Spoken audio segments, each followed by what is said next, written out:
పాతాళ భైరవిలో నేపాళ మాంత్రికుడు, మాయాబజార్లో ఘటోత్కచుడు, పాండవ వనవాసంలో దుర్యోధనుడు, సంపూర్ణ రామాయణంలో రావణాసురుడు, నర్తనశాలలో కీచకుడు, బొబ్బిలి యుద్ధంలో తాండ్ర పాపారాయుడు, పండంటి కాపురంలో పెద్దన్నయ్య, లక్ష్మీ నివాసంలో షావుకారు రంగయ్య, ఇలా పాత్ర ఏదైనా అందులోకి పరకాయ ప్రవేశం చేసి అత్యద్భుతంగా పోషించిన మహానటుడు ఒకే ఒక ఎస్వీఆర్.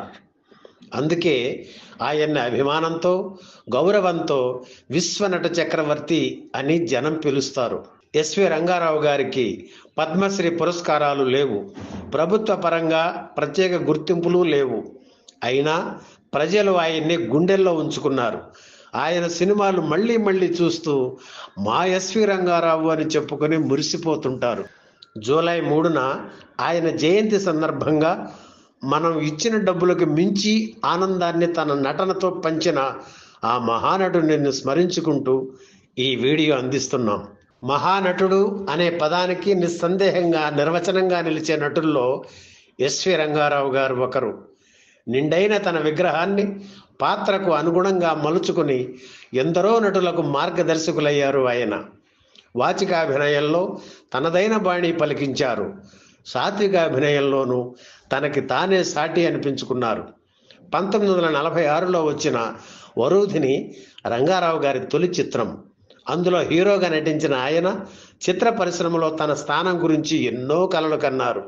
అయితే ఆ చిత్రం విజయవంతం కాకపోవడంతో ఆయన ఆశల సౌధం కూలిపోయింది. ఆ దెబ్బకు 3 ఏళ్ల పాటు సినిమాలకు దూరంగా ఉన్నారు. ఆ తరువాత తన మిత్రుడు దర్శకుడు బిఏ సుబ్బారావు గారి ద్వారా మళ్ళీ మద్రాసు వచ్చి పల్లెటూరు పిల్ల చిత్రంలో ఓ చిన్న పాత్ర పోషించారు. అలాగే షావుకారులో గోవిందరాజుల సుబ్బారావు అనుచరుడిగా నటించారు. ఆ తరువాత పాతాళ భైరవిలో మాంత్రికుడి పాత్ర ఆయన్ని వరించింది. ఆ పాత్ర ఆయన్ని ఎక్కడికో తీసుకుపోయింది. తనకు లభించిన పాత్రలకు న్యాయం చేకూర్చడానికి ఎస్వి రంగారావు గారు తప్పించేవారు. వయసు మీరకపోయినా జుట్టు రాలిపోవడంతో 40 ఏళ్ల వయసులోనే నాటి అగ్ర హీరోలు ఎన్టీఆర్, ఏఎన్ఆర్లకు తండ్రిగా నటించాల్సి వచ్చింది. చిన్న పాత్ర వేసిన అందులో తనదైన ముద్ర కోసం రంగారావు గారు ప్రయత్నించేవారు. పెళ్లి చేసి చూడు చిత్రంలో బతికి చెడ్డ జమీందారుగా, మిస్సమ్మలో అయోమయం షావుకారుగా ఆయన అభినయం తెలుగు ప్రేక్షకుల్ని మాత్రం కాదు, తమిళ తంబీలను అలరించింది.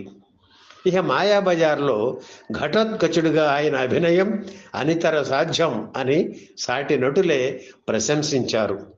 మాయాబజార్, భక్త ప్రహ్లాద చిత్రాల్లో దానవుడి పాత్రలే పోషించిన ఘటోత్కచుడు, హిరణ్యకశ్యపుడు పాత్రలకు ఎటువంటి పొంతన లేకుండా ఆయన అభినయించిన తీరు నభూతో న భవిష్యత్.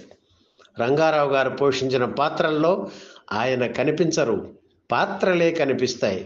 ఒకవేళ అలా కనిపించినప్పుడు ఆ పాత్రకు తాను న్యాయం చేయలేకపోయానని రంగారావు గారు నిజాయితీతో ఒప్పుకునేవారు.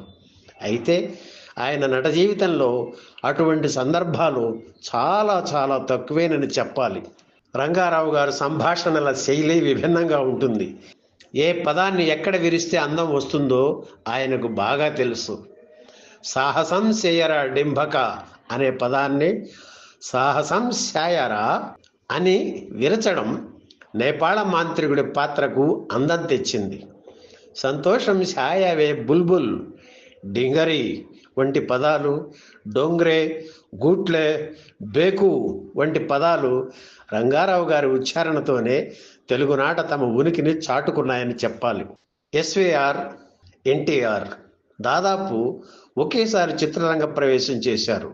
ఎన్టీఆర్ నటించిన పల్లెటూరు పిల్ల, షావుకారు చిత్రాల్లో ఎస్వీఆర్ పోషించిన పాత్రలు చిన్నవే అయినా ఆయన బాణీ కనిపించింది. అప్పటి నుంచి చివరి వరకు ఈ మహానటులు ఇద్దరి మధ్య అనుబంధం కొనసాగింది. ఇద్దరు పోటీపడి నటించేవారు. ముఖ్యంగా పౌరాణిక చిత్రాల్లో ఎస్వీఆర్, ఎన్టీఆర్ పోటీపడి నటిస్తుంటే ప్రేక్షకులకు 2 కళ్ళు చాలేవి కావు. ఇద్దరూ నిర్మాతలయ్యారు, దర్శకత్వ బాధ్యతలు చేపట్టారు. ఎన్టీఆర్ నిర్మించిన జయసింహ, రేచుక్క పగటి చుక్క, శ్రీకృష్ణ సత్య చిత్రాల్లో ఎస్వీఆర్ నటించారు. అలాగే ఎస్విఆర్ నిర్మించిన నాది ఆడజన్మే చిత్రంలో ఎన్టీఆర్ నటించారు. అయితే ఒకరి దర్శకత్వంలో మరొకరు నటించలేదు. ఫ్రేమ్లో మనిద్దరం ఉంటే తెరకు నిండుతనం వస్తుంది బ్రదర్ అని ఎన్టీఆర్తో ఎస్విఆర్ అనేవారు. వయసులో తనకంటే 5 ఏళ్లు పెద్ద అయిన ఎస్వి రంగారావు గారిని ఎన్టీఆర్ ఎంతో గౌరవించేవారు. ఎస్విఆర్ కూడా రామారావు గారంటే అంత అభిమానంగా ఉండేవారు. ఎస్విఆర్ పోషించిన రావణ, దుర్యోధన, కీచక, హరిశ్చంద్ర పాత్రల్ని ఎన్టీఆర్ కూడా పోషించారు. అందుకే పౌరాణిక పాత్రల ప్రస్తావన వచ్చినప్పుడు ఎన్టీఆర్, ఎస్విఆర్ పేర్లే వినిపిస్తాయి. నటనకే పరిమితం కాకుండా 2 చిత్రాలకు దర్శకత్వం వహించారు ఎస్వి రంగారావు గారు. ఆ చిత్రాలు చదరంగం, బాంధవ్యాలు. అవి ఆయనకు మంచి పేరు తెచ్చిపెట్టాయి. కానీ ఆర్థిక విజయం సాధించలేదు. పాండవ వనవాసం చిత్రంలోని దుర్యోధన పాత్ర ఆయనకి ఎంతో పేరు తెచ్చిపెట్టింది. దాంతో స్వీయ దర్శకత్వంలో రారాజు చిత్రాన్ని నిర్మించాలని ఎస్విఆర్ కలలు కన్నారు. కానీ ఎందుకనో అది కార్యరూపం దాల్చలేదు. ఇక రంగారావు గారి వ్యక్తిగత విషయానికి వస్తే ఆయన పుస్తక ప్రియుడు.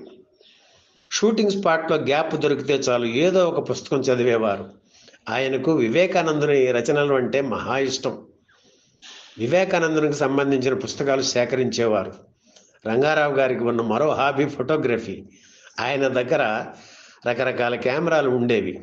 తన దగ్గర ఉన్న 16 mm కెమెరాతో కొల్లేరు ప్రాంతానికి వెళ్ళి అక్కడే రమణీయ దృశ్యాలు చిత్రీకరించి చెన్నైలో తన ఇంట్లో మిత్రులకు ప్రదర్శించి వారి ప్రశంసలు పొందేవారు. ఆయన గొప్ప వేటగాడు కూడా. ఆ రోజుల్లో ప్రతి నెల వేటకు వెళ్ళేవారు. ఒక్కోసారి ఎస్విఆర్తో పాటు శివాజీ గణేషన్ కూడా వెళ్ళేవారు. రంగారావు గారి దగ్గర ఓ తుపాకీ ఉండేది. అది చాలా బరువు. వారానికి ఒకరోజు ఆ తుపాకీని శుభ్రం చేసేవారు. ఒకసారి లైసెన్స్ రెన్యూవల్ కోసం పోలీస్ కమిషనర్ దగ్గరికి వెళితే నీట్గా ఉన్న ఆ తుపాకీని చూసి ముచ్చటపడి తన సిబ్బందిని పిలిచి తుపాకీని ఎలా శుభ్రంగా ఉంచుకోవాలో ఈయన దగ్గర నేర్చుకోండి అని చెప్పారట. ఆ రోజుల్లో ప్రతిష్టాత్మక మద్రాస్ గిండి రేస్ క్లబ్లో ఎస్వి రంగారావు గారు మెంబర్. పెద్దగా రేసులు ఆడేవారు కాదు, కానీ ఆ రోజుల్లో అది రాయల్ గేమ్, హోదాకు చిహ్నం. ఆయనకి సొంత గుర్రాలు కూడా ఉండేవి. షూటింగ్ లేని రోజున సూటు బూటు వేసుకొని దర్జాగా రేస్ కోర్సుకు వచ్చేవారు రంగారావు గారు. వారిని చూసి జనం ఆశ్చర్యపోయేవారు, ఆనందించేవారు. షూటింగ్కి రంగారావు గారు టైంకి రారని, వచ్చినా తాగి వస్తారని చెబుతుంటారు. ఆయనది పసి మనస్సు. అది గాయపడినప్పుడు అలా వచ్చేవారు. లిమిట్గా 2 పెగ్గులతో మందు ఆపేస్తే ఆ మర్నాడు ఉదయాన్నే లేచి రెడీ అయ్యి షూటింగ్కి వెళ్ళిపోయేవారు. కానీ ఆయన మనసు గాయపడినప్పుడు మాత్రం రోజుల తరబడి తాగుతూ షూటింగ్స్కు వెళ్ళేవారు కాదు. ఆ సమయంలో ఆయన దగ్గరికి వెళ్ళడానికి కూడా ఎవ్వరు సాహసించేవారు కాదు. ఆర్టిస్టుగా డిమాండ్ ఉన్నా పారితోషికం విషయంలో లిబరల్గా ఉండేవారు. మీరు కూడా పారితోషికం పెంచవచ్చు కదా అని ఎవరైనా అడిగితే, ఎందుకయ్యా పెంచి నిర్మాతలను ఇబ్బంది పెట్టడం, ఒకవేళ పెంచిన ఆదాయపు పన్ను అధికారులు కట్టాల్సిందే కదా అనేవారు.